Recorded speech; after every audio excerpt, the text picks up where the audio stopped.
opening scene of Fight Club, where it is men together, all the men who had testicular cancer.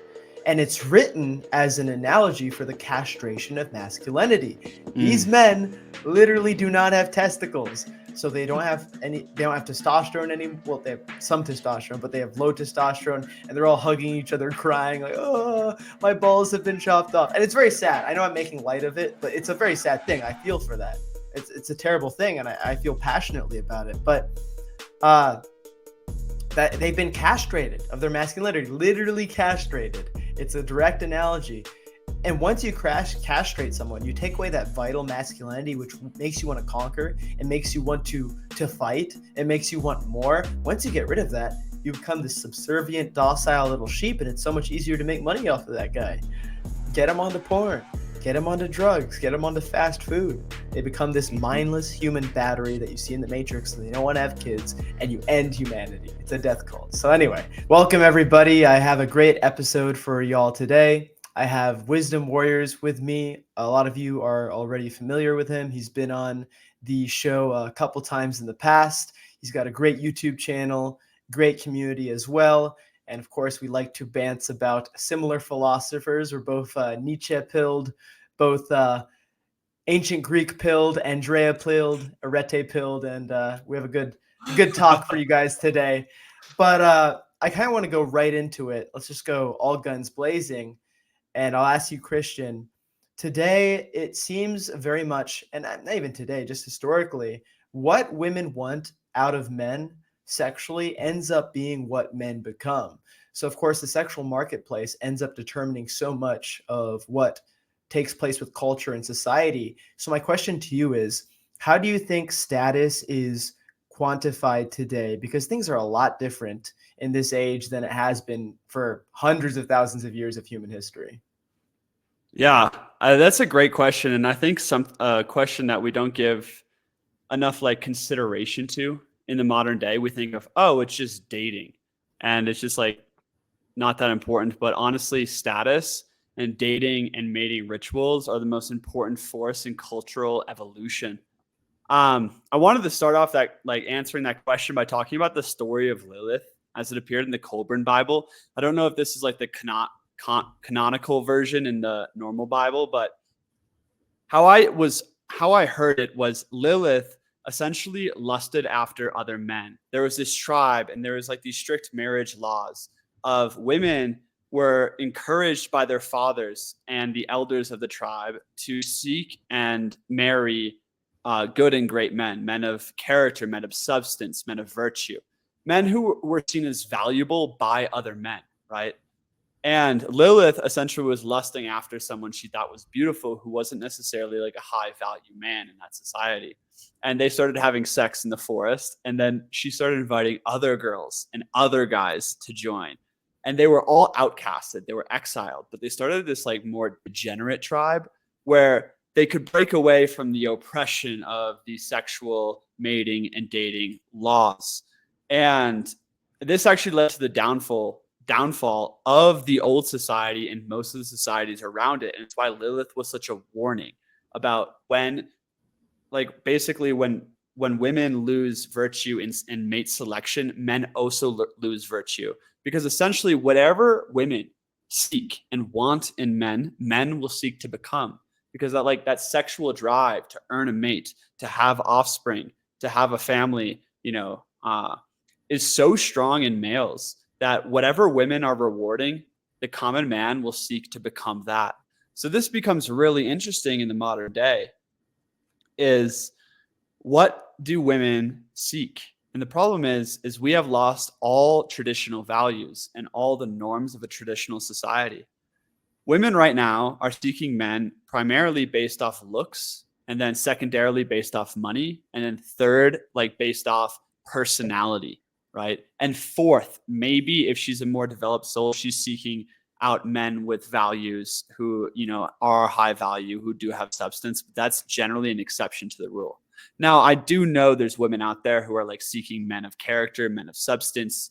And yeah, there's good women out there. There's good men out there. I'm talking about more of the commonalities that we see in our culture today. And I made a video recently that status doesn't exist. We'll get into this later in the video, I'm sure. But it's really interesting that back in the day, a man had to be respected by a woman's father in order to earn her hand in marriage. And I find this really interesting is men can tell if another man is a man of integrity, is a man of responsibility. And if that man has interacted with the entire tribe and the entire social group, you get to know his reputation, you get to know his character. And men respect other men for things that are deeper than appearance. We respect other men. Like, are they courageous, right? Are they strong? Are they wise in counsel? Are they industrious? Like, are they valuable as a human being? And women tend to look more towards maybe the romantic qualities of a man first rather than the manly qualities of a man first. So there's a lot of issues that happen, but essentially right now, men are seeking validation from women instead of seeking validation from the women's father, which is totally new. It's a new paradigm. So I'll leave it at that and pass it to the Mr. Patrick, the warrior philosopher. Yeah, I think it's interesting. I spoke to the ARC 2 days ago, and we did a episode on essentially trying to create a new cultural renaissance. And one of the topics that came up was Disney. And I think it's people don't realize how much of an impact something like Disney has on the psyche of youth. And I think that there's actually a lot of harmful views of romance in these sort of Disney films. I think they always sort of portray men as these perfect sort of gentlemen-like, almost boys in a way, rather than this barbaric protector that has to be savage at times to retain the safety and protection of the household. I think that what you said about validation from other men is absolutely true. In the past, your value as a man was pretty much based on your value with other men. If they respected you, if they trusted you, if they felt that you were responsible enough to be given actual status within like a tribe, for example. So for example, perhaps you were put in charge of a hunting group, or you were in charge of a small group of warriors. These things take credence in regards to how women view you. Because like you say, it's almost like you had to impress the father in the past. You had to maybe bring a dowry of 10 sheep or 10 goats, or you had to go up to him and you had to show him that once he passes on his daughter to you, out of his protection to yours, that you will take care of her, you will raise strong sons, and you will essentially welcome this new future that is even better than you, even better than her father's generation. Because I think ultimately what we want truly to do is create future better versions of ourselves.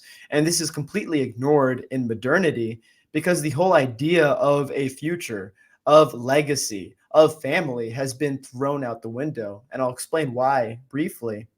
Modern feminism has began to portray pregnancy and having a family as slavery for women. That's why they say, no, what you need is a career where you can find value in your work. But biologically, a woman's greatest accomplishments in terms of the chemicals and the happiness that she will naturally receive is always from having a family. It's from being a mother and having children. But modern feminism has tried to subvert this and say, no, if you do this, you're going to be a slave, you're going to be beholden to your husband and your family. And so they almost make it seem evil. And you see fertility rates have drastically gone down, not just in Europe, but in Asia too, basically anywhere where you have a developed country and you have a more modern consumer culture. And it's exactly that as well. Consumer culture is very now rather than the future. It's very much, how can I make myself feel good today? So you stop thinking about legacy. You stop thinking about your children's future. You see this in inheritance. Like, how many billionaires have you heard about recently that have just decided not to give their children any of their inheritance, right? It's crazy. They don't care about the future anymore. They say, oh, I'm going to use my inheritance to go travel the world with my wife. That's the boomer mentality. I think you kind of touched up on this a little bit in some of your recent videos. And essentially what I'm trying to get at is, because we're no longer looking for the future, we're just looking for the now. That's also what women are looking for in terms of how they get gratification in relationships. So instead of finding a man that is going to raise good children, better men and better women, they maybe will pick somebody just based on how much sexual gratification they can receive from that man, or how much money that man has so that he can fly her out to good trips and get her good dinners, and vice versa for men too. It's less of a factor than with women, but also men. Men today have had a harder time picking good women because of the subversion of value in regards to sexual relationships. Now men aren't necessarily picking who's going to be a good mother. And you see so many times this guy gets cheated on, and it's a terrible thing. But it's because movies today, and this goes beyond the Disney. Now we go back, or we go forward like 20 years. I don't know if you've ever seen the movie Stuck in Love. Have you ever seen that? Mm-mm. So in the movie, pretty much every woman in the movie was promiscuous in some way. And always it was the guy coming to the rescue of the promiscuous woman and being good to her and being this nice little man. And then of course she magically ends up dating him instead of the big jock. But this is not a good reality. This is not a good portrayal of reality. Good women are good women in the beginning. It's not up to you necessarily to turn them into good women. And that's not to say you shouldn't, but as a man with value, you should pick what's good for you. You should pick a woman who's going to respect you and who is good now, right? And men don't necessarily believe that because they've been taught to, oh, I'm going to get the promiscuous cheerleader to like me for being me, but it's not the case. And I think you might have some thoughts on this as well, because I know we both kind of, especially you talk a lot about masculinity today and the dating world and these things. So maybe you have some thoughts on that, like, the longhouse in Bronze Age mindset.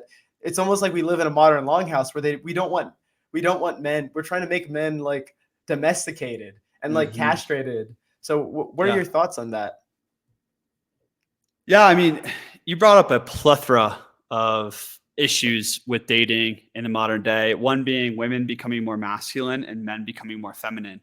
So there's like massive depolarization between the sexes. And in the ancient world, like whether this is morally right or wrong in your eyes, for almost most of human history, a man would seek to become the absolute man, while a woman would seek to become the absolute woman. And what does that mean? Like, what does that mean to your culture? Whether that's the yin and the yang, the divine masculine, the divine feminine, like there's supposed to be difference to some degree. And like, you're actually valued because of that difference, because of the man's courage and like, masculine, maybe protection. And then the woman's like internal nurturingness or something like that. And I know we're trying to like break out of old dogmas. That's what the whole post-modernity is. But in doing that, we have totally lost first principles. So like while you were talking about the problems of dating and modernity, it kind of just hit me like, duh, all of this is going to happen. We don't have a driving value at the bottom of society.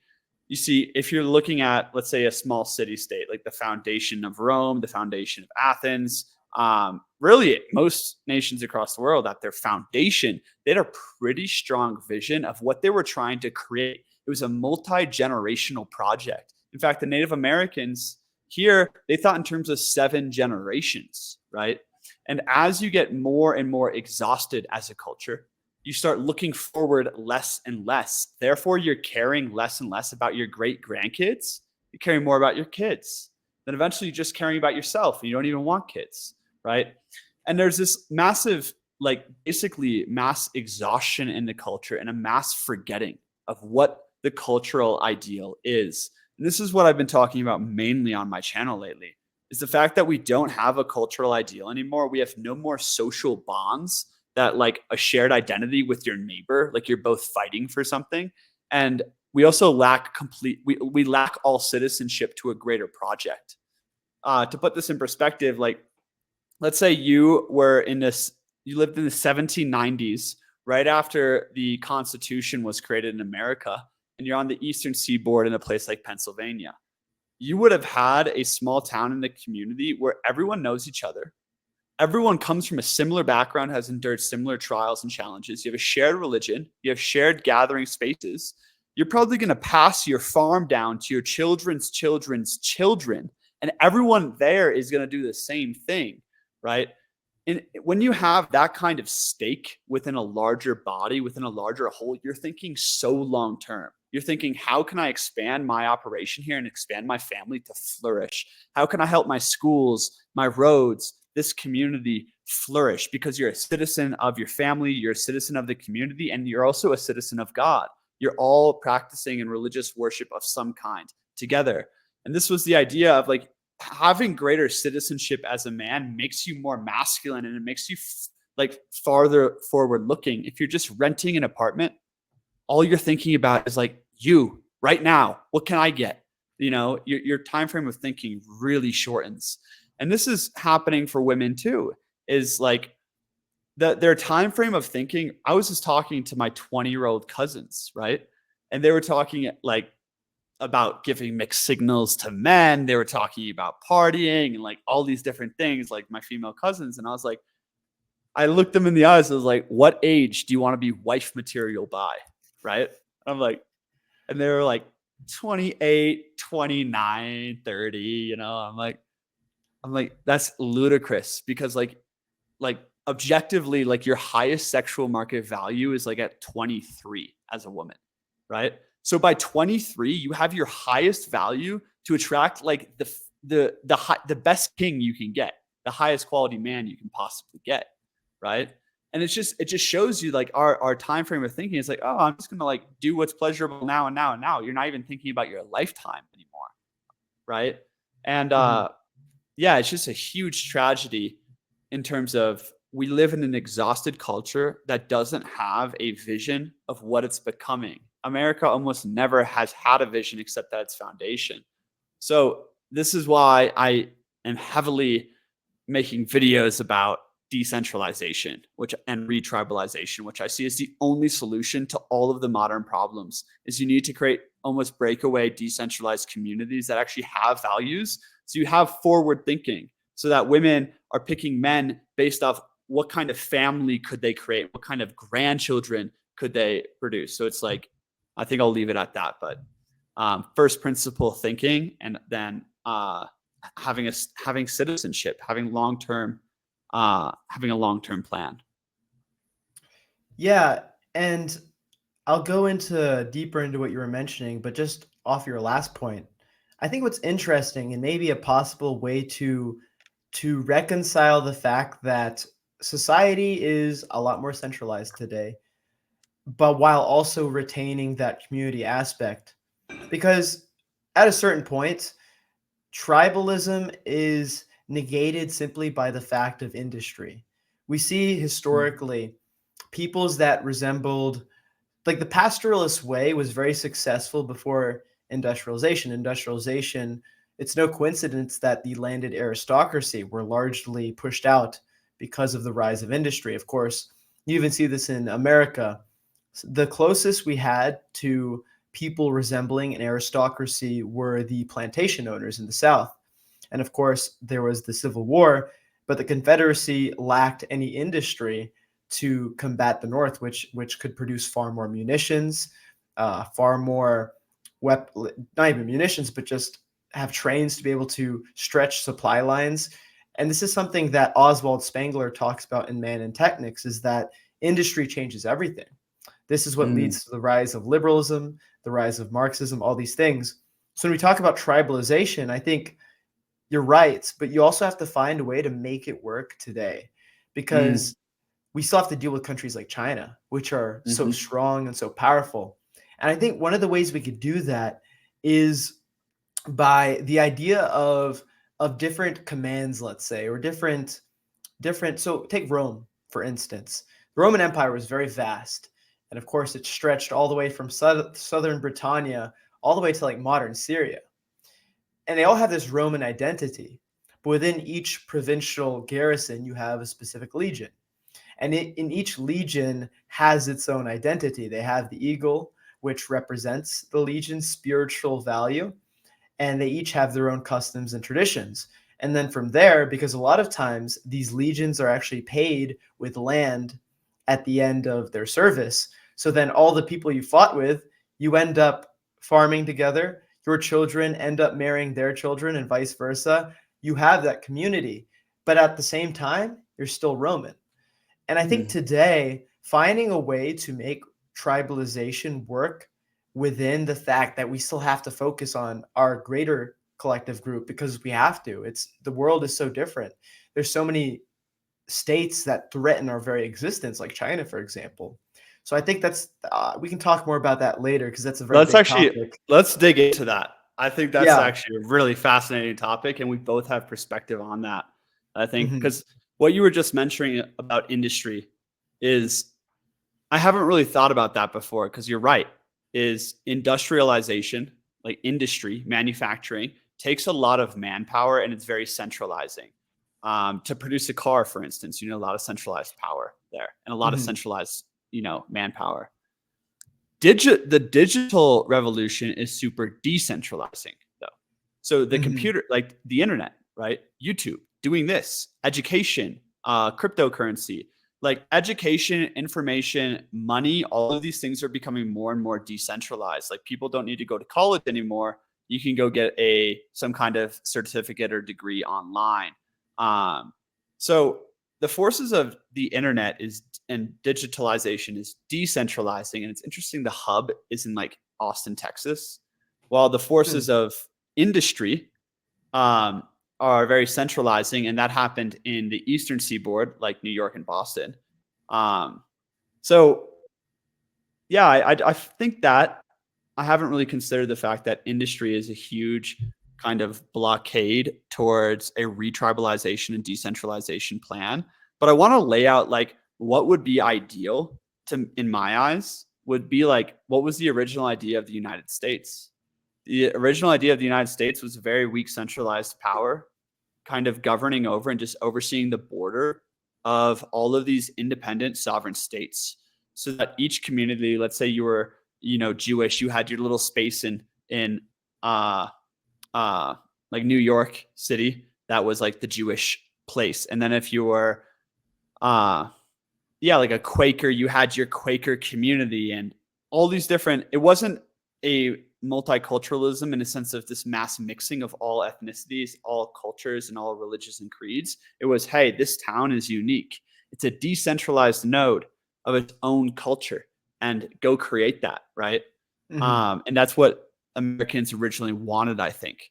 So decentralization in that way, I think, is actually achievable in the sense of, hey, like, let's go buy an island, and like maybe Hmm. be part of a nation of some kind, but have, be interacting with other people through decentralized means, and also be creating our own sovereign culture, our own sovereign food supply, things like that. Industry is a really big problem, and also militarization. But I'll pass it to you to like continue that thought. Yeah. So in regards to the United States, I think its early success and the early viability of these things that you describe. So one aspect of it is that the Anglo culture was relatively homogenous in early America. So when people talk about liberalism, liberalism wasn't really an ideology. It was just more of the manifestation of the Anglo way of life, which is a large part why it has been subverted so much from its inception. The original America functions very much as an aristocratic republic. You have to be landowning, and a lot of, I believe, like really early on, you have to. A Most of landowning them, man. You had to be a landowning man to vote in both Rome right, and early America. right. So this gives a different sort of dynamic in regards to how democracy works. And that's why everyone says we're a republic, not a democracy, because even today, the electoral system is sort of reminiscent of that, because, of course, voting parity of California versus Wyoming, Wyoming actually has higher parity compared to its population. And of course, the idea is that you retain a more intelligent people can vote with more power. That's the idea early on, because of course they understood immigration was going to take place. You had a lot of immigration from like Ireland early on, or Germany or Poland, and the idea was that the landowners could still have that influence that they originally possessed. But regardless, what I'm getting at there is that they couldn't have predicted exactly how much everything changed. And today, I think it's interesting you mentioned the decentralization of the internet, and it's very unifying because somebody like you and I can communicate despite being we're probably like hundreds of, at Proximity. least Yeah. 1,000 miles of what, some very large distance. I speak to people in England and France, right? Thousands of miles, and this is only possible through the internet. So it allows us to be connected in a way that we simply could not in the past. So that's something to consider. But in regards to industry and militarization, it's more so a necessity that we are involved with those things, rather than this is going to make my life better. Because let's be honest, it would be great if we could work out all day and just read books all day and live the aristocratic lifestyle. But even in the past, this relationship only existed because they had a large slave class that did all the work. And in a landed system, let's say not after slavery, you have serfs, which is a sort of slavery of its own, but it's a very different system. Today, we it doesn't operate the same way, which is why the North and the South were developed so differently. And the question becomes, I think, how involved do you have to be with things like militarization and industry to maintain your independence? Because it's like Sun Tzu says, war is the survival or fall of a state. And if the United States becomes weak enough that China can take advantage of it, then you and I, our sovereignty is all gone, because our sovereignty is not a human right. It's a privilege of power. In this case, the privilege of being a citizen of the United States and America's power. So I think what could be, here's an interesting thing, and maybe you have some thoughts on it. In the case of Rome, you would spend 20 years in the legion, for instance, and afterwards you were pretty much free to do what you wanted. You inherited this great reward, which was land, and I believe actually you didn't have to pay taxes if you did a full 20 years, something like that. Like, you had a lot of benefits. I believe they called them the evocati, which was the veteran class of the legion, and you were afforded a lot more rights because of your service. After your service, you were able to decentralize. You were able to raise your children, live on your own estate, and be free. But it came at the expense of first serving the collective group to make sure Rome was strong enough that when you were done, that you had played your part. So now the future can keep you safe because you kept them safe in the past. Yeah. It's this dynamic. So maybe something like that in the Yeah. future where you earn your freedom,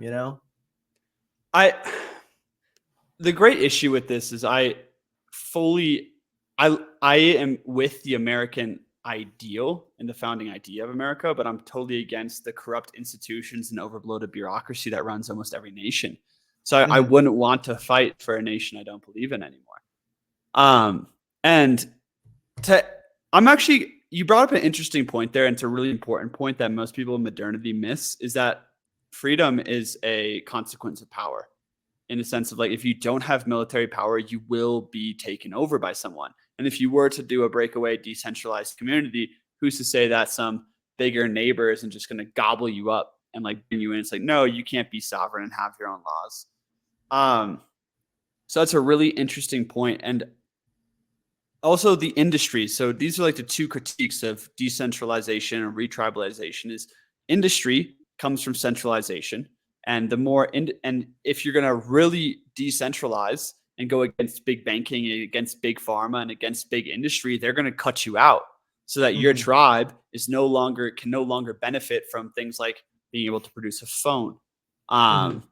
And that's a huge issue. And also, you're not going to have a military power. So eventually, whether it's a generation or a couple of generations down the road, you're going to be gobbled up.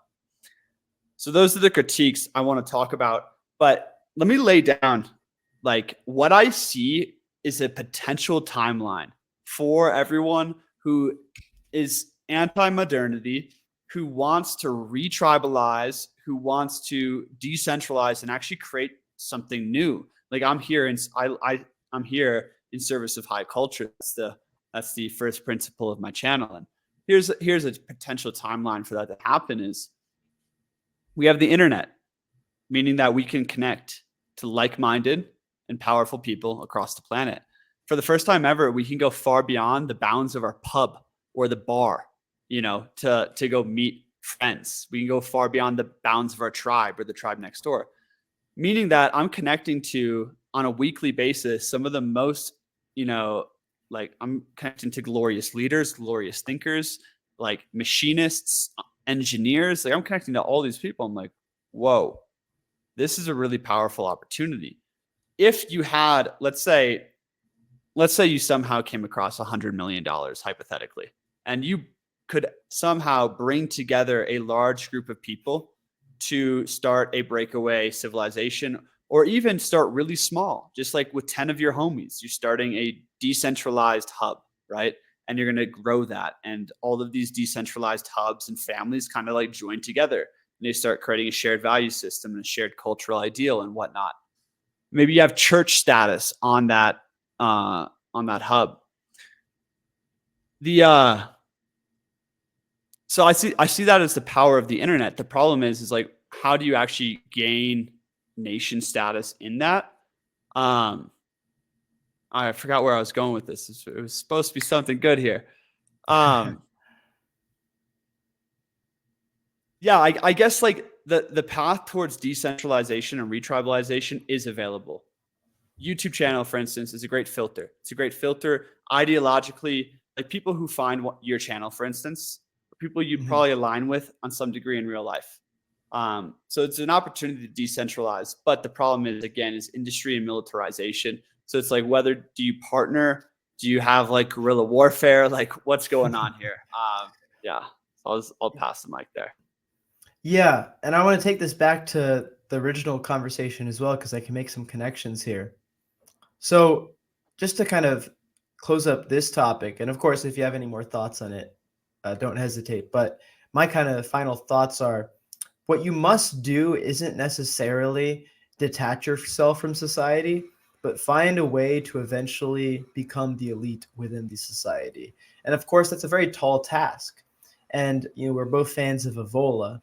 And people like Evola will say, well, you have to ride the tiger. You have to put yourself in the position that when the opportunity presents itself, you can become the elite, that you are strong enough to. Yeah, he said, create a political party, gain prominence in your society, and then once you do gain power, create an order so that there's no more parties. BAP says the same thing, though. He's like, yo, band together, create media, create videos, create content, like really point fingers at the absurdity of the global slave state and the leaders right now. And then like gain prominence within your society and slowly take it over. So that's it. So it's like, do you have a breakaway society where you just go do your own thing and say fuck it to the collective because it's all a mess right now? Or do you try to re-tribalize and then gain power within the current thing? I guess that's the question there. And I think you could do both with enough resources. And a lot of aristocrats have done this historically. They have their manors, their estates in the countryside, and then they have their villas in the capital where they go back and they engage in the politics. They engage in the actual life, which decides where the state or where the polity goes in the future. And I think we could do both. I think what you essentially have to do, especially in America, with the security apparatus of this country is so powerful, and anybody who goes against that is literally cut off immediately. Like, it's not just you're censored, you go to jail, especially in Europe, right? You see this today in the UK. If you go against the system, you're jailed, you're imprisoned. So anything you do, you have to do it as a patriot. You have to do it as somebody who wants to make your country better. You have to show those people who would actually move against you, well, I'm helping my country, but the way I want to help my country is the only way to make it better. And I think you see this today because the security apparatus has gotten so decadent and corrupt that our enemies are getting so powerful, unchecked. With China, there's this great book called 100-Year Marathon, and I recommend it on many of my videos. I read it recently, and it essentially shows how the Chinese have manipulated foreign policy to make it seem like they're going to be more friendly, they're going to be more democratic, they're going to liberalize, so that we give them more aid, so that we prop them up. At the time, it was propping them up as a barrier between the Soviet Union because there was a lot of communist infighting between the two powers. And they manipulated us because we've grown complacent. So it's like you have to show the country that you are the only way that the country can become better. So I think creating a state within a state, having your own schools, having your own communities rurally, but then also being engaged in the city, also having something as simple as charities. Maybe you have free schools where you teach young men the basic arts of what it means to be a man. You Yeah, have to be like Boy engaged with Scouts both. revived. I really Exactly. like this idea. I'm glad we're talking about this, because these are the masterminds that need to happen right now. And everyone Mhm. listening, like all of us men are searching for a frontier where there's open space to master, where there's actually like masculinity to be gained. And this is it. This is like solving the main crisis that everyone's facing, is how do you retribalize? How do you solve the crisis of modernity, which is a crisis on almost every front of humanity? And what you just said there actually reminds me of the Mennonites.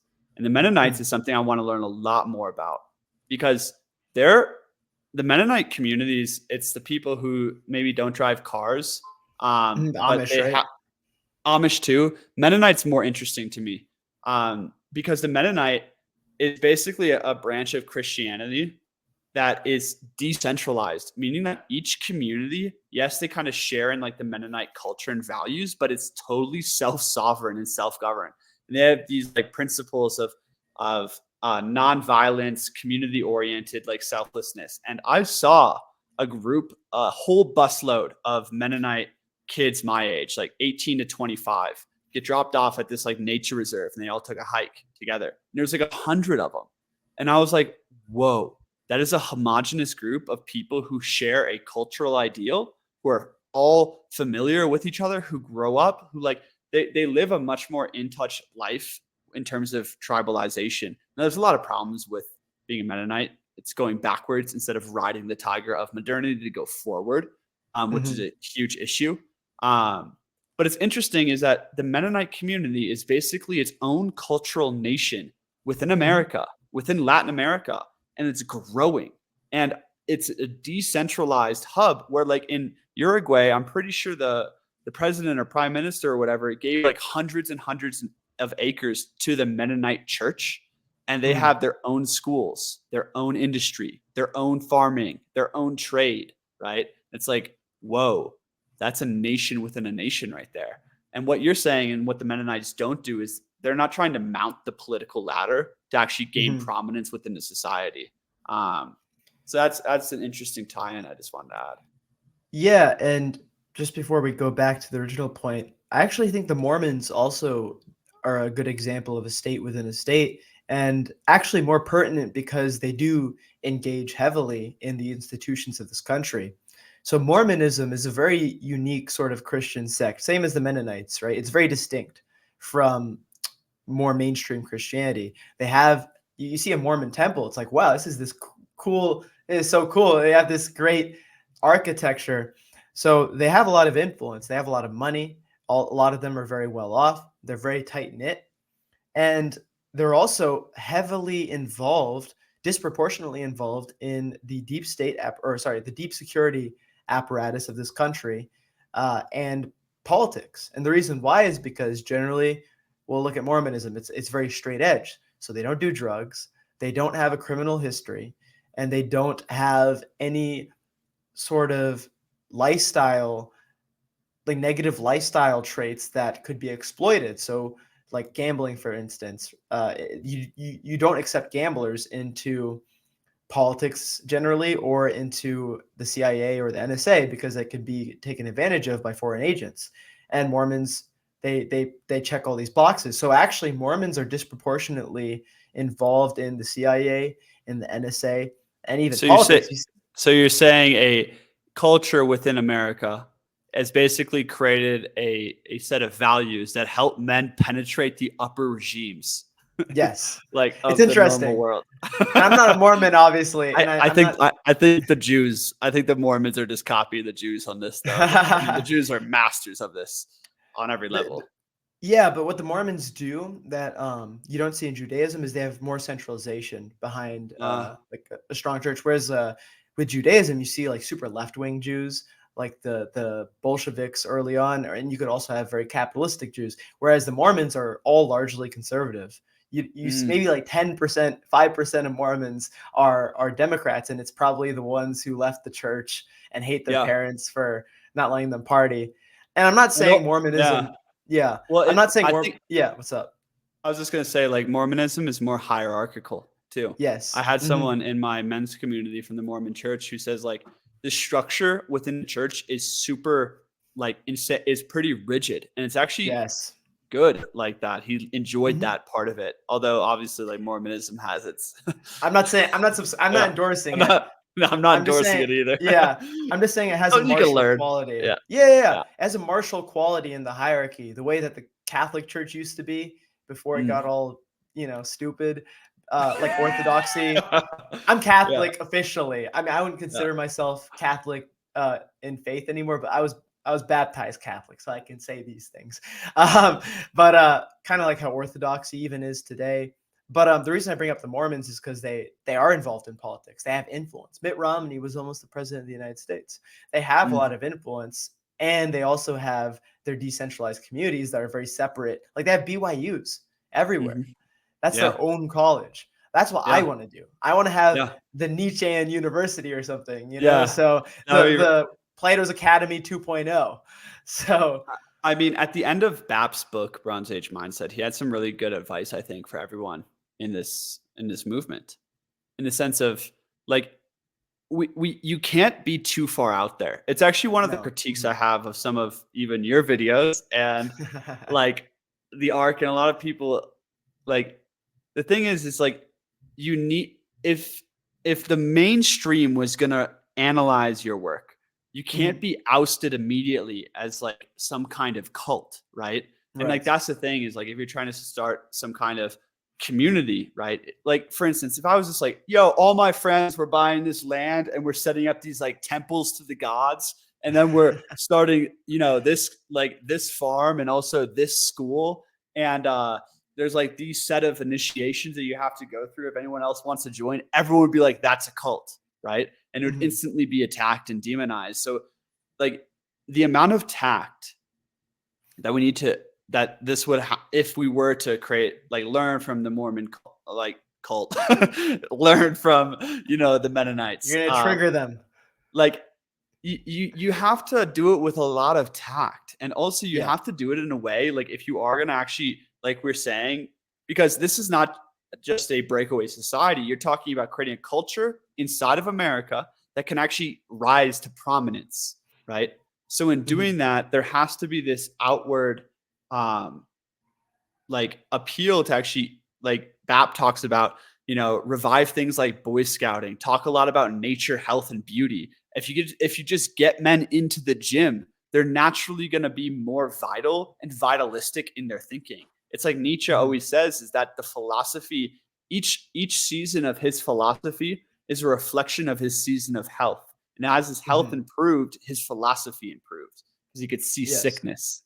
So I think yeah, it'd be really interesting. Is like, how do you learn from these maybe more religious cult like things? How do you found a cultural icon?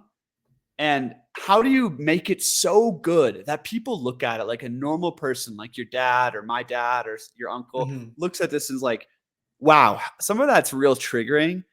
But like, man, that's a lot of beautiful people with a beautiful message of health, Mhm. of strength, of culture, that we can rally behind. Even if I don't want to be a part of that, like I still like I could see how that is something that people want.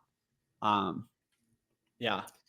I think I could expand on this idea actually with the original topic, but before I go to that, I think that you're right. You want it to be something acceptable, but I think you need different kinds of levels to getting people involved. So I think what you do is very good, right? Because from the outside, I wouldn't think, oh, this guy reads Costa and Ala Maria, this guy reads that, Yeah. And but I think there's levels to how hardcore people take things.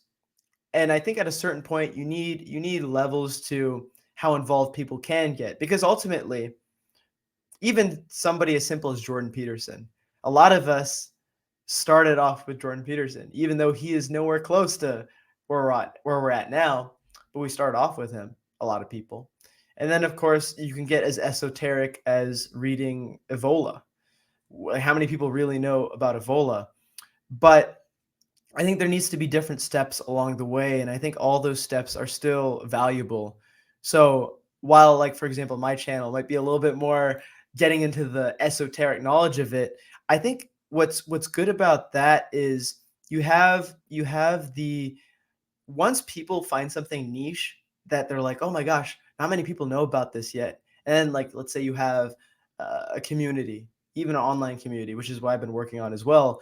Like I have group chats, for example, where we just talk about stuff on X, and just that, but it being niche enough that once somebody's in the door and they're in the group chat, they're super involved because they're like, no one else is talking about this. Mm-hmm. So it's Yeah. good to be prolific, but I think at a certain point, the goal is not to just have these people accept the tip of the iceberg forever. Eventually, you want them You want to to bring get them deeper deep. down the rabbit hole. I wasn't necessarily critiquing you and what you do. No, I know. I was critiquing it in the sense of if you were to build a new culture, like how the message. So what you're talking about is internal messaging versus external messaging, right? Yeah. And like the inner circle versus outer circle, and people have to man certain bridges. But also, like, we're a bunch of young guys, Yeah. and there is like this like trap of idealism that young men fall into. There's a trap of fanaticalism that young men fall into. Even the idea of like glorifying war or glorifying like the barbarian, like there is a trap inside of that that like needs to be humanized. And this is like also like, I mean, for me is like a critique of the far right. I wish I had it more thought out for this video, but yeah, like you don't want to end up as Sparta, like, or worse than Sparta. A lot of people glorify Sparta, but like, yo, you want to be Sparta's Rome. Yeah, you want to be more like Rome or like early Athens, or like you just got to be careful of what you're creating, because like some of the most patriarchal, rigid far right nationalist states, like something like China, something like I think of Japan too comes to mind. Like these things like didn't really progress, and they didn't really have a cultural renaissance inside of that. And also fanaticism, like in general, like I'm just pretty anti-fanaticism, very pro-critical thinking. But that's just like I guess a critique. I wish I had it more thought out. Maybe one day I will. But we could retouch up on that sort of thing, because I think it's an interesting conversation. But I think what I would caution people to understand in regards to things like critical thinking is that ultimately, and Nietzsche talks about this, without physical force to back up ideals, it doesn't matter how well we can critically think. It doesn't matter how intelligent we are. Ultimately, action is what determines value. And I want to bring this back to the sexual relations, because I got a thing I was thinking about that I think is applicable. So we have the idea of nature. Nature is very warlike and chaotic and these sort of things. And the further we get from understanding that, because in the United States, we're very detached from violence. Violence is not casual for us. It's like, oh my God, this is so violent. But for a lot of people throughout the world, that's just everyday life. Even in the United States today, in inner city neighborhoods, violence is an everyday phenomena. So they have a connection with life that is more authentic than we do. And when we're detached from things like warfare, we start to think in a way where we don't consider warfare as a very real constant. So I think you're right. You should not. I think the way like Hollywood glorifies war is silly, because it doesn't actually show you the brutality of it as well. But someone like Ernst Jünger, he doesn't necessarily glorify war. But if you think of beauty, beauty is not necessarily peaceful and serene. Beauty is this aesthetic of life that can also be very brutal. We look at the lion. Well, what does the lion do to survive? He rips gazelles apart, eat them alive. That's very brutal, but it's also beautiful because it's just a natural phenomena. And I think with women today, because they're so detached from nature, of course, now they don't necessarily possess the correct scale to quantify, well, what is naturally a high value man or not. Because in the past, it would be very easily evident. If your husband took care of your children, took care of you, he brought food on home every day, that's difficult for most of human history. That's not an easy task. Even when we get into the agricultural revolution, and farming is a step down from the savagery of the past, even that's difficult compared to today. We don't even see the food. I think I was talking to the ARC about this like a couple days ago. You don't see the slaughter of a cow before you get your nice ribeye. People are slaughtering that cow. It's screaming as it's being, you know what I mean? Oh It's very yeah. brutal. And we don't see that. And women don't see that. So now women aren't necessarily picking men who are masculine and strong, and men who would be able to protect them if it came down to it, because there is no war for a man to prove himself. And I mean war in a literal and a meta sense, because there's different kinds of wars, right? Mm. There's the war of the spirit, which we are all fighting every day. But even something as simple as food, a man, imagine if, like, I'm sure a lot of guys today would probably cry if they had to break a chicken's neck because, you know, they're just not used to it. Imagine a woman seeing a man cry after he has to kill a chicken. That would be such a turnoff. But women don't see that because we don't have to kill our own food. We don't have to put men in situations where they have to prove their masculinity. Therefore, women don't think masculinity is valuable anymore because they don't see it in action. That's what happens when you detach yourself from nature. That's what happens when nomos and physis, the distinction between the two, right? It gets further and further away, and custom stops resembling nature. Custom should be an interpretation of nature in a controlled civilizational setting, but it's no Mm. longer like that. Yeah. So that's why I think also factors into this idea of status, this idea of value in terms of sexual relationships. Women don't understand anymore because, and I don't even blame them. It's not really their fault. It's just our life has become too easy. It's become too detached from the reality of nature. And hence, we can't make value judgments that are accurate anymore. You get what I'm Mm. saying? Yeah, absolutely. I think there's 2 points in there I want to dig into a little bit. The masculine edge being attractive or unattractive. Um, and also like this disconnection from nature. I mean, honestly, I think this is where a lot of the neo right, like the Nietzschean right, is grounded in, is in the biological reality of like Mhm. what increases the feeling of life, right? What makes you feel more alive? It's things like danger. It's things like, you know, even combat. It's things like hunting. It's things that increase your vitality, like eating meat and fruit and like being in the sun and lifting heavy weights. Like these kinds of things like make you like literally physically more powerful. But even me, like I changed my diet from vegetarian to eating meat recently, and it's changed my entire like feeling towards life. And you approach life very differently.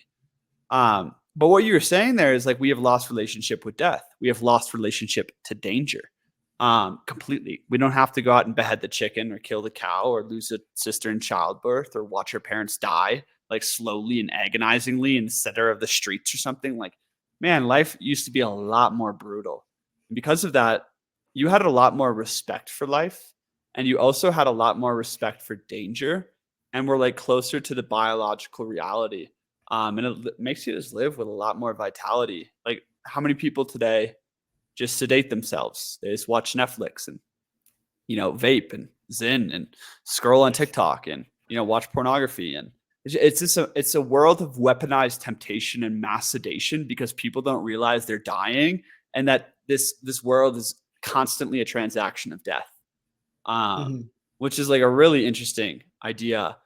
But this ties into masculinity really, really hard.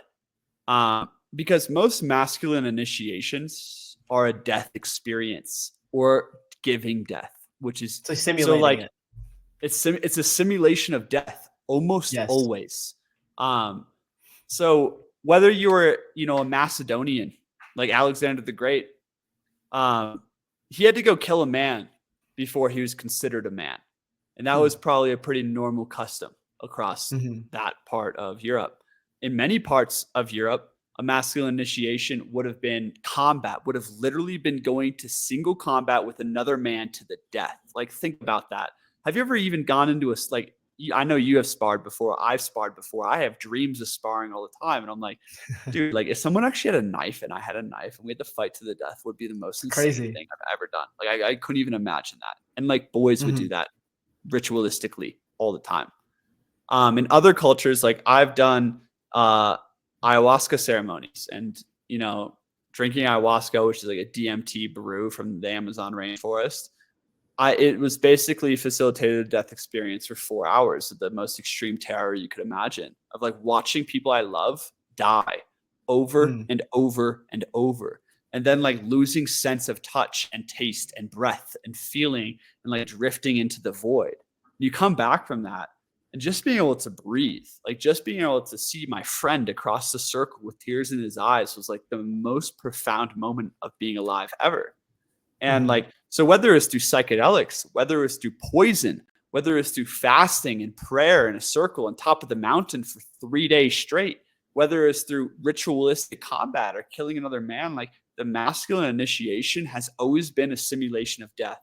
The death to the child, this facing of adversity and great fear, and the overcoming it in becoming a man. And in that, you became very masculine. And I want to tie this back into what you're saying about how like women and Disney doesn't really depict the rugged barbarian anymore, the conqueror, the warrior. It depicts the prince. It depicts the boyish version of masculinity. But not even the real prince. The real prince is a warrior too, you know? Yeah, just like it's boyish.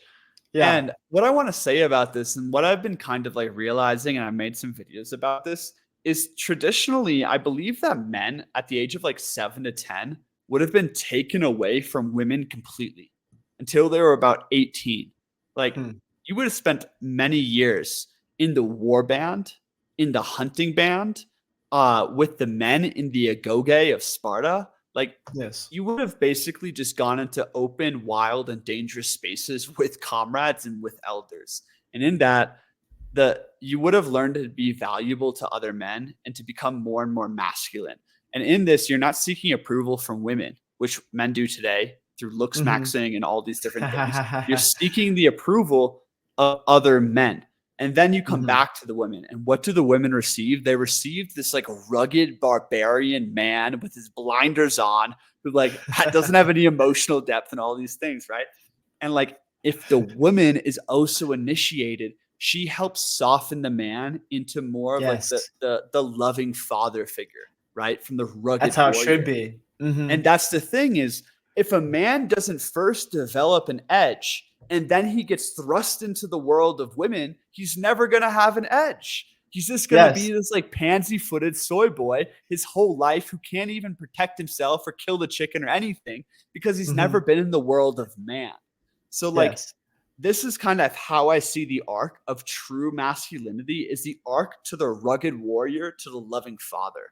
And like, I know for me, like being in a long-term committed relationship for 5 years with like a very initiated like oracle of a woman, you know, really brought me into like greater empathy for women, greater empathy for men, greater empathy for life. And like, you know, really helped me go into the places I've never seen before. I've never felt before. And this is actually what helps a man become complete. I think it is women in the world. But the problem is if you don't have the masculinity first, you will never be a complete man because that loving father better be able to turn on his fucking rugged barbarian in a heartbeat, you know, in order to like go lead the charge. So yeah, that's what I have to say about that. You know, in the words of Jordan Peterson, you have to become a monster. You have to become a monster. A weak man is not a good man. You know?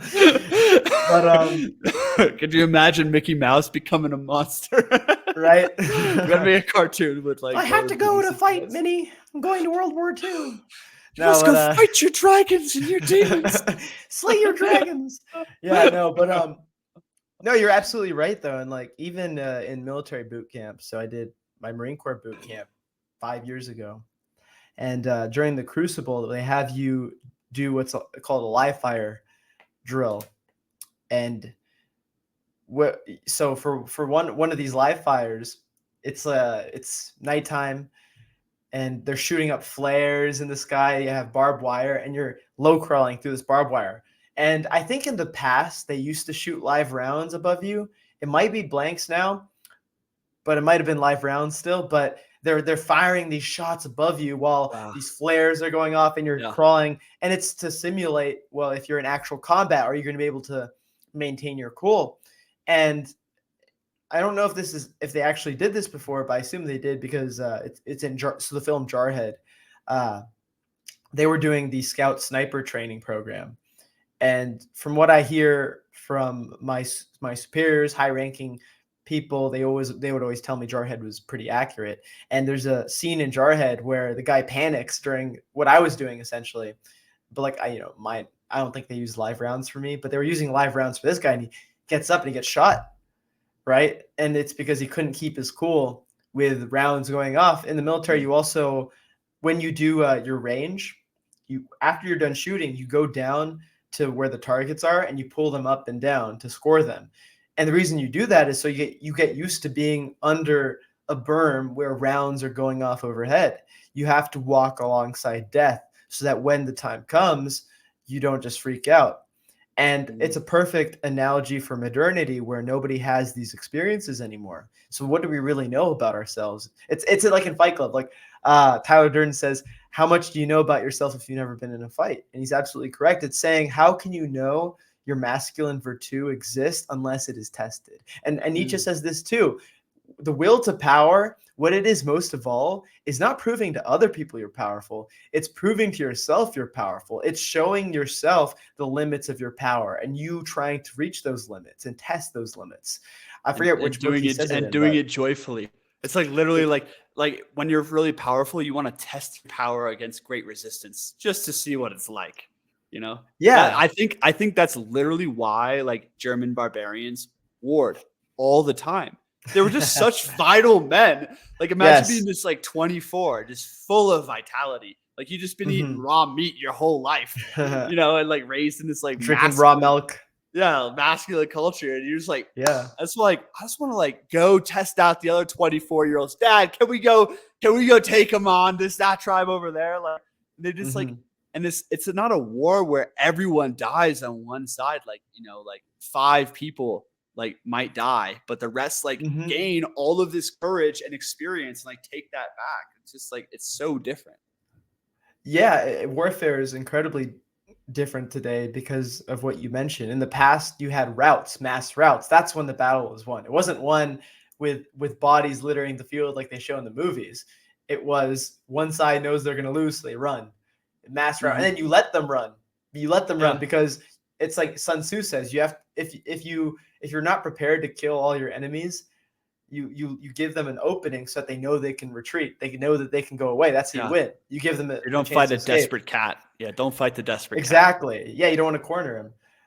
And today, especially with unconventional warfare since Vietnam. So in World War II, it used to be that capturing land determined victory in battle or in war. So you wanted to capture your enemy's industry, you want to capture his land. Today, with unconventional warfare where you're fighting guerrillas, it's largely death toll.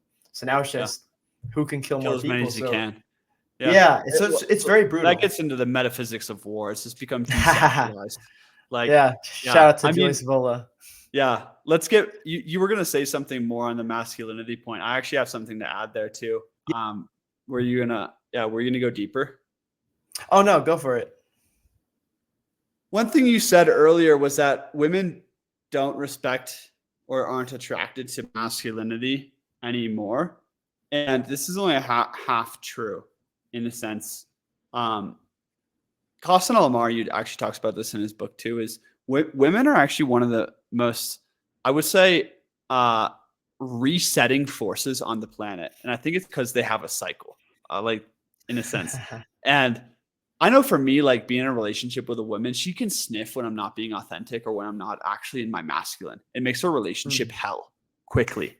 And also women may say they want like a feminist man or whatever, like, but like really they want that man that doesn't really give a fuck, that has an edge about him. So like, I know attracted to criminals. they're like, they love criminals. Like, think about that. Yeah. I know this guy. He might even watch this. He watches my YouTube channel. And this guy has a way with women. Like, you know, everywhere he goes, he probably just like dates every week, all the time. And like, because of this, he just has this like, he's one of the more raw people I've ever met in terms of just bluntness. Like he says shit that like will trigger you or like will rub you the wrong way. And he kind of does it with a smile. Like he doesn't really care. He just doesn't give a fuck. And that's almost like the image of the aristocratic vitality, is that it's almost careless. It's just like, Mm. whatever, I'm just going to be me in like this like masculine, careless way. Cause I don't give a fuck like what you think or the consequences of this, because I can deal with the consequences. So he kind of like has this demeanor.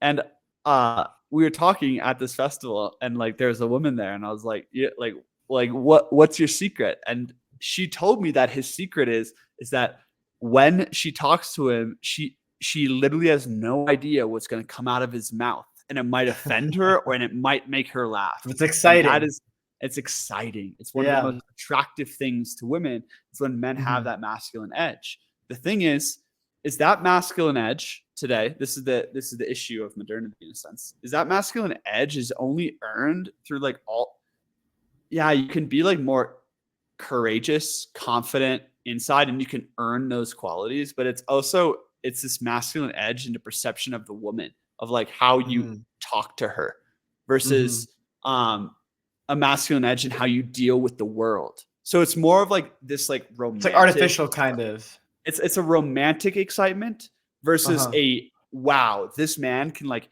take on opponents and like all these things. But also like you understand is women's biology is one of the great is like one of the great touch points to bring society back to alignment is women's biology. It's because they're going to be naturally attracted to men who are a little bit more rugged and have that masculine edge. They're a little bit more exciting.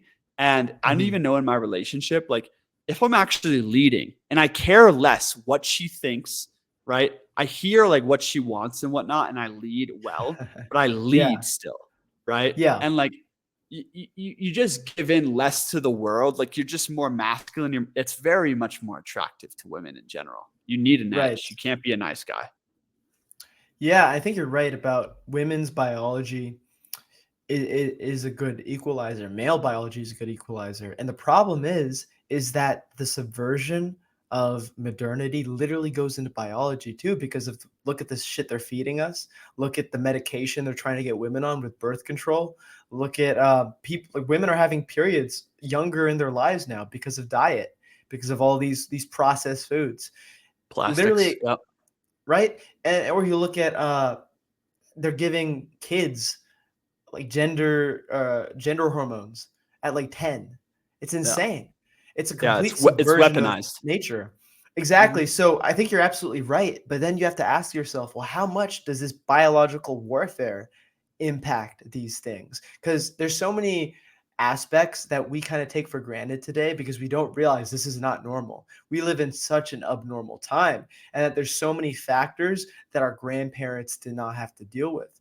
So it's interesting to think of, well, is that also a factor with how men and women interact with each other, right? So it's a rabbit hole of all these different things. Yeah. I mean, it's for women, it's biological warfare, and it's also mental warfare because they're more social creatures. They're going to be more quickly to adopt the social norm of the time. And a lot of these women, most women are going to college. In fact, the majority of colleges are full of women, colleges are just ideological fucking cesspools of conformity. I'm about to find out. It's literally insane. It's an ideological cesspool of conformity. And and the biological thing is just absolutely spot on. I think that's why like the center message of maybe right-wing movements, of like so much of what people are doing out here has to be around health. Because if you get women off birth control, and just like help them feel alive in their body again, and like feel like they'll naturally be a bit more feminine, a bit more slow, a bit more in touch with their emotions, and a bit more attracted to the correct pheromones in a man. And if you get men off of porn, like first off of pornography and onto like a high protein, low carb diet that's not processed, all of a sudden they're going to become more manly immediately, and get them into the gym. Like they're just going to become more manly. And that's the thing is like, it will create this repolarization because biology is ultimately what we've gone away from. We've just gone away. We've gone too far from nature. We've gone too far from vitality. and too far from biology. So of course we have all of these wonky ideas and everyone's polarized and at war with each other because we've lost the only touchstone of reality there is. Yes. Yeah. No, I absolutely agree. And here's some thoughts, because just to kind of bring it all together, some of my ideas, I don't know if it's necessarily, this might be a little bit of a hot take, but in regards to birth control, I think another problem is that we just need to start having families. Like this fertility rate nonsense, the reason why it's so low is because we've waged war on people having families. Liberalism has become this sort of death cult that Nietzsche talks about, where it's like, oh, just have a career. You don't need to have kids. What is the purpose of life but not to raise a better future? That's literally what, like, among the top 3 fundamental purposes of life. What is will to power, but not immortalizing your bloodline through legacy? Like you say, when culture gets exhausted, it's because they start seeing more and more short-sighted. Before, in the past, you would think generations ahead. How am I going to build this castle so that it lasts hundreds of years for my descendants? Now we build a People fucking just shack. yeah, right. But we just have to stop. So like, it's difficult because they've made it so difficult to have kids today. But we just have to start changing these. We just have to start The having Mennonites families. are doing great over there. There we go. I mean, what you're saying though, like I want to tie it into that Hector quote from the Iliad, is it's not just about like we need to have families again. It's that we need to have citizenship to something other than ourselves. Yes. This is the great project of globalization, is to make everyone atomized, to make everyone just a nominal unit, and the only thing you're a citizen to is to the global humanity, which is like the weakest citizenship possible. So it's very materialistic. back in the day, okay, traditional masculinity had 3 levels of citizenship, and citizenship means that you are a part of a larger whole. You feel yourself to be great, a part of a larger body per se, and a larger destiny. And Hector in the Iliad, he said, all of my life I've lived by a code, and the code is simple: honor the gods, love your woman, and defend your country. Troy is mother to us all. Fight for her. And I love this because it kind of shows you that a traditional man is first and foremost a citizen of the gods and the spiritual community, right? And that's like his spiritual purpose and quest. His second level of citizenship is to his woman and to his family, right? So like that's the next level of responsibility. Is you have your spiritual responsibility, you have your family responsibility, and the third level of citizenship is to his country and to his tribe and to his kin. And I literally think this is the correct organization of a traditional man, of men in general. Is like your first, your relationship to God, your relationship to your family, and then your relationship to your greater tribe. And all of these create meaning. And what does meaning create in men? The capacity to overcome your individuality. And this is what Evola talks about. Is like the higher man, the Superman, possesses superiority to his own individuality because he lives for a higher spiritual quest and a greater mission here on earth. And the more we have citizenship to a greater mission and spiritual quest, the more responsibility we take on as a human being that pushes us beyond our individuality. And in doing so, we transcend the limited self, and also like our lives become infinitely more meaningful. So this is like, I'm trying to figure out how to message this correctly on my YouTube channel, but this is like the main thing that I'm passionate about. Yeah, absolutely. And we're all kind of close off, since I think we got a lot of good stuff there. And of course, if you have more thoughts, but just my final thoughts are what you say. They want you to be a citizen of the world. They want to reduce you of your identity to the point that you essentially become a cog in the machine. You become like that human battery in the Matrix. And you see this in how they're treating Europe today. With mass migration, what they're essentially trying to do is say, well, there is no idea of Europe. Anyone could be European. And of course, I'm not opposed to this idea that people can assimilate, but what they're doing is they're doing it at such a high rate that it's complete erasure and removal of this European identity and this European culture. And largely what that seems to me, it seems like so if you're a globalist, what's the easiest way to manipulate people? It's when they don't have an identity. It's when they literally have no distinction. They're just this consumer. They watch porn, they do drugs, whatever.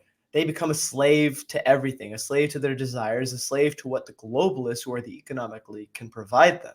So how do you get rid of identity? Well, you mix everything until it's a pot of gray.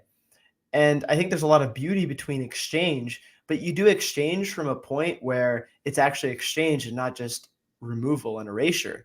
And I think transgenderism and LGBT stuff today, you can see it's almost getting rid of the distinction of what makes a man and what makes a woman.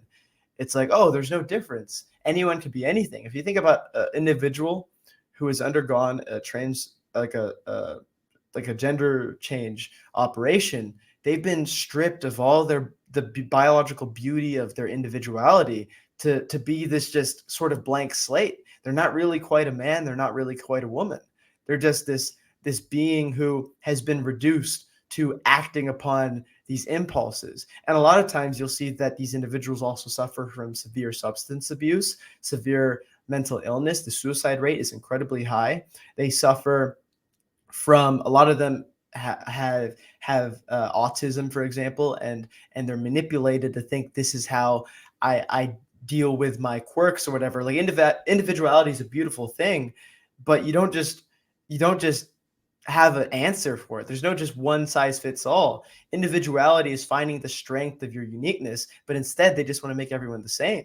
And this is communism, essentially, is bringing everyone down. This is slave morality, and this is resentment. I cannot be beautiful, so I'm going to make everyone ugly. And that, to me, is everything that's happening today with this destruction of masculinity. And the last image I want to provide everybody with is the opening scene of Fight Club, where it is men together, all the men who had testicular cancer. And it's written as an analogy for the castration of masculinity. These men literally do not have testicles. So they don't have testosterone anymore. Well, they have some testosterone, but they have low testosterone, and they're all hugging each other, crying like, oh, my balls have been chopped off. And it's very sad. I know I'm making light of it, but it's a very sad thing. I feel for that. It's a terrible thing, and I feel passionately about it. But that they've been castrated of their masculinity, literally castrated. It's a direct analogy. And once you castrate someone, you take away that vital masculinity, which makes you want to conquer. It makes you want to fight. It makes you want more. Once you get rid of that, you become this subservient, docile little sheep, and it's so much easier to make money off of that guy. Get him onto porn. Get him onto drugs. Get him onto fast food. They become this mindless human battery that you see in the Matrix, and they don't want to have kids, and you end humanity. It's a death cult. So anyway, that's what I'll finish off with. So any last thoughts from you? Oh, that was so well said. You remind me of Alexander Dugin's book, The Great Awakening, The Great Reset, of nominalism. I mean, we're literally in a death cult right now of transhumanism, of trying to leave behind everything that once bonded us as humans and connected us to our own humanity. And this is the saddest thing ever, and people don't even realize it. They think this is normal. So it's like when you disconnect people from their roots, they're easier to control. When you disconnect them from each other, they're easier to control. When you disconnect them from God and their spiritual values, they're easier to control. And it's just like, it's so obvious. If we just look at what do we need as an individual, what do we need? We need community. We need a higher purpose. We need shared purpose with each other. We need like human connection, and we need a spiritual relationship. Like if we have those things, we're going to be very healthy as an individual. So it's just a matter of leading with health, I think, is the solution to all of this. So that was a fabulous conversation. It was so good to be on. Thanks for having me. Yeah, thanks for coming on. I know it's been a while since we spoke. Great conversation, and my last thing I'll say to the listener, we are on a mission to improve upon these things that we deem as vices with modernity, but we can't do it without you. It only happens if everybody makes a change as individuals so that you can impact the collective around you. So to everybody watching, listen, heed these words, heed these warnings, but also these prophecies of hope, and live up to a better ideal in the future. But thanks everyone for listening. Thanks Kristian for coming on. And as always, this is the Warrior Philosopher, building the foundations of the warrior philosophy. And we will see you all next time.